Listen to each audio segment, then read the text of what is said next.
Cholistan canal जी त असीं ॻाल्हि कयूं पिया और असां गॾोगॾु ॿियनि सभिनी कैनाल जी ॻाल्हि कयूं पिया। हाणे हू चवनि था त एक्सटेंशन आहे इहा न इहा सॼी ठगी आहे ऐं ग्रेटर थल कैनाल जी बिल्कुलु मुखालफ़त सिंध करे पई। तव्हां करियो पिया, असीं करियूं पिया, माण्हू सरापे एतिजाज आहिनि चोलिस्तान ऐं उन सां इहे सभु ॻंढियल जेके आहिनि। छो त हुननि खे आहे त चोलिस्तान जो जेकॾहिं किथे हिननि खे थोरो घणो पोयां थो करिणो पए त ग्रेटर थल कैनाल मां उहे सभई मक़सदु जेके बि आहिनि तव्हांखे ख़बर आहे त उन मां हू पूरो करणु चाहिनि था ऐं उन हवाले सां सिंध पंहिंजा रिज़र्वेशन्स रखिया आहिनि। हू कंहिं मीटिंग जो उनजो कूड़ो सूड़ो हवालो ॾेई जेकॾहिं को मैदान उन में को जस्टिफाइड करणु चाहिनि था त बाबा हितां असांखे मिली वई आहे न।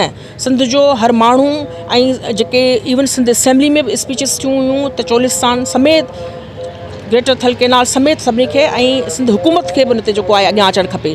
सिंध हुकूमत खे बि इहो वाज़े करणु खपे। ऐं आउं वरी बि दोहराईंदसि त असांजी पार्टी जेका आहे इनखे रद्द करे चुकी आहे मोहतरम बिलावल भुट्टो ज़रदारी साहब ऐं सिंध जा असांजा ॿिया जेके नुमाइंदा आहिनि।